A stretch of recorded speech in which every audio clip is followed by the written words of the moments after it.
at a giraffe, then at an ant. Check out a tree, then gaze at a plant. Now a camel looks different. Well, that's simply stated, but the truth is that all living things are related. From an elephant large to a lamb oh so small, this wonderful world belongs to us all. Our home is the earth. The earth is our home.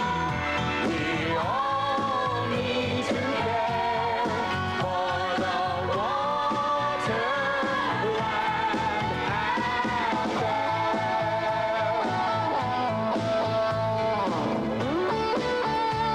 We're all part of the family of life.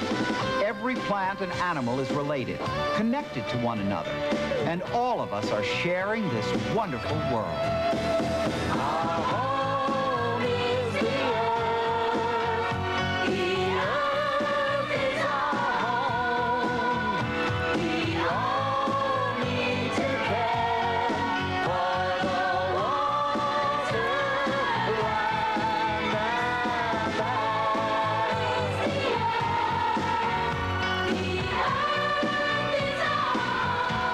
Hi, I'm Slim Goodbody, and I want you to meet a member of my family, Cloud. Say hello, Cloud.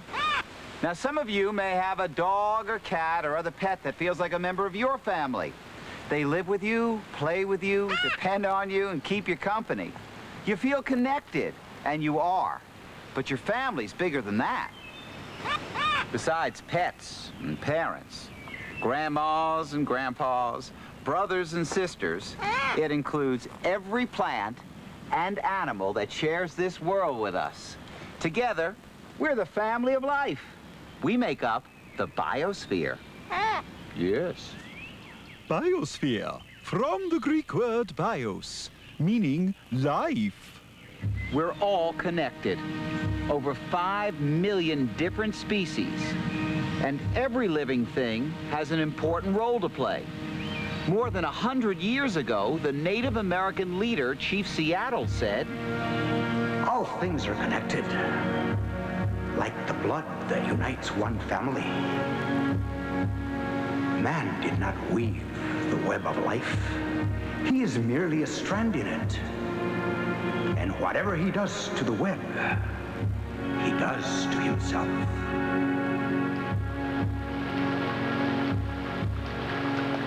Without water, land, and air, we humans couldn't survive, nor could we survive without other members of the biosphere. In what way do they help? One way is through a natural process called the food chain. Green plants are the first link. By using minerals in the soil, water and carbon dioxide from the atmosphere, and sunlight in a process called photosynthesis, they're able to produce a simple food, which gives them the energy they need to live and grow. Some of that energy gets stored in their leaves, stems, and roots, providing nutrition to the next link in the chain, the plant eaters, also known as herbivores. Herbivores use the plant's energy to stay alive.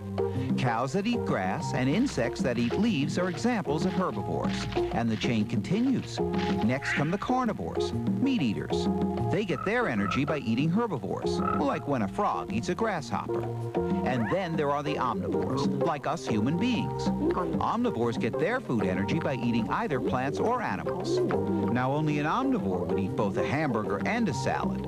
But the chain doesn't stop here, because all living things must die someday. When they do, their bodies are broken down into chemicals by decomposers, such as bacteria and worms. These chemicals return to the soil, providing food for new plant life. So the cycle continues, link by link, providing food for all living things. And there's a food chain in the ocean, too, beginning with tiny plant organisms like plankton and moving up through larger and larger fish. But plants and animals help each other in lots of ways. For example, we share the air. When we breathe out, we exhale a gas called carbon dioxide, which plants need for photosynthesis. And plants give us the oxygen that we need to breathe. And there are other connections, too. For example, Bees gather nectar from the flowers to make into honey. But when they land on the flower, they pick up something else, pollen. As the bees fly from flower to flower, they spread the pollen, which the plants need in order to reproduce. It's nature's teamwork. All of us here in the biosphere, we all have a part to play. We're connected to each other, and we all have something to say. And the pig says, oink, oink. And the cow says, moo. The elephant says, and the goat says, bah. All of us here in the biosphere, we all have a part to play. We're connected to each other, and we all have something to say.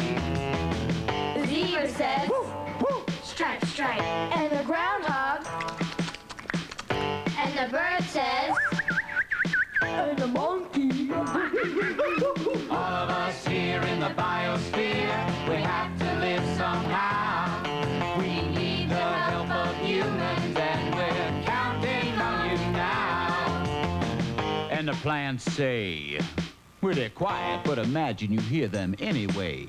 The gosling, Oh, this is so delicious, Mama. and the turtle.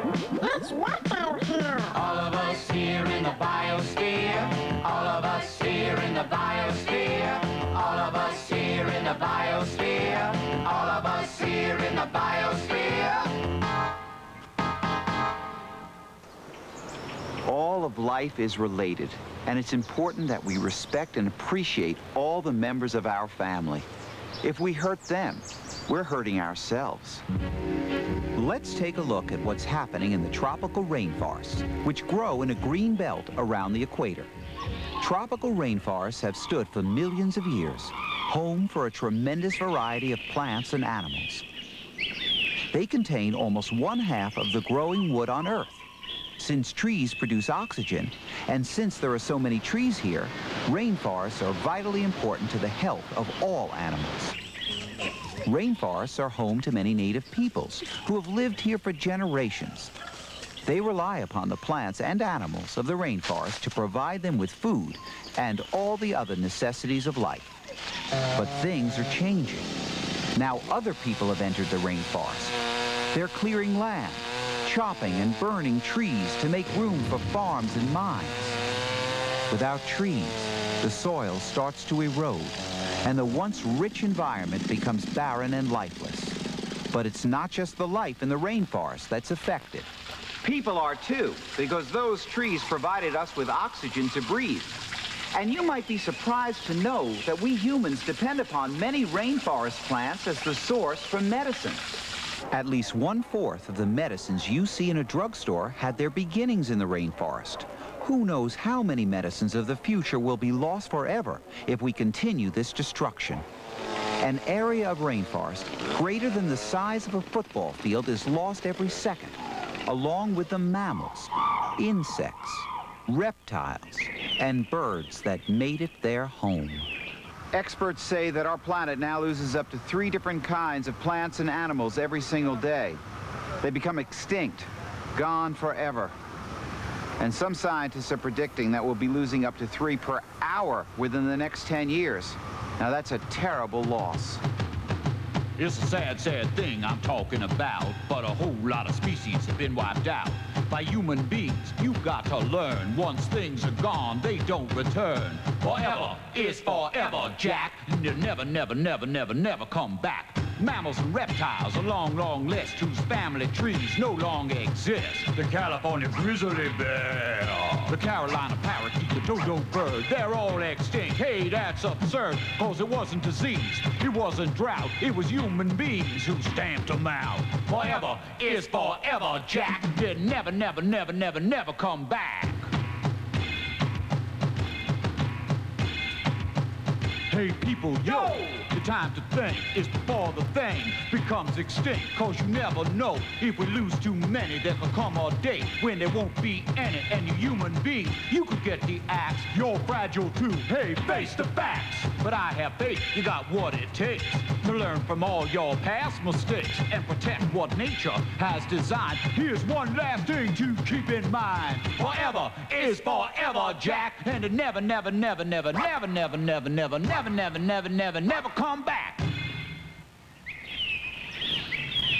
If we act now, we can still save many kinds of plants and animals. In the case of the rainforest, people from all over the world are joining together to take action. Some are buying up parts of the forest to protect it from logging. Others are choosing not to buy products made from rainforest woods. In the rainforest itself, native people are organizing to protect their natural habitat, the environment that sustains them and the plants and animals upon which they depend. They want to stop the destruction and save the rainforest for their children and grandchildren.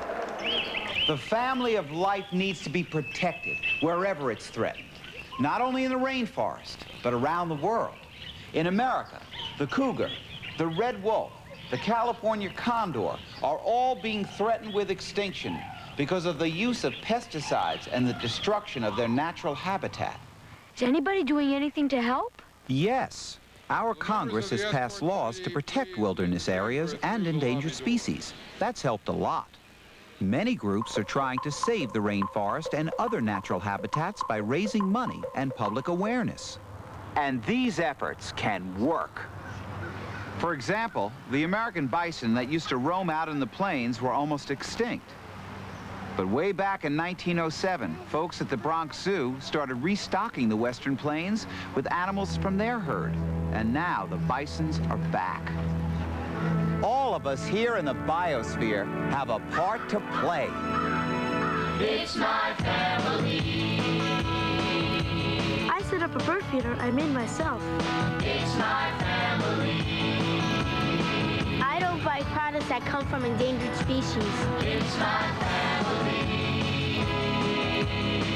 I don't strip the bark off trees. It's my family. I let living things live in their natural habitat.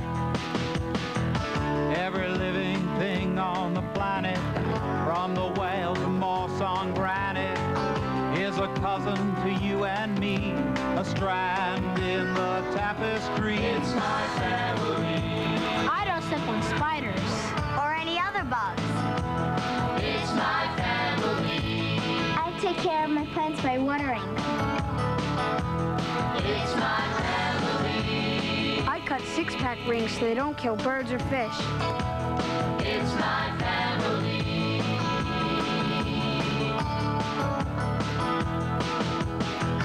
Living creatures must be respected and their homes preserved and protected. Every helpful thing I do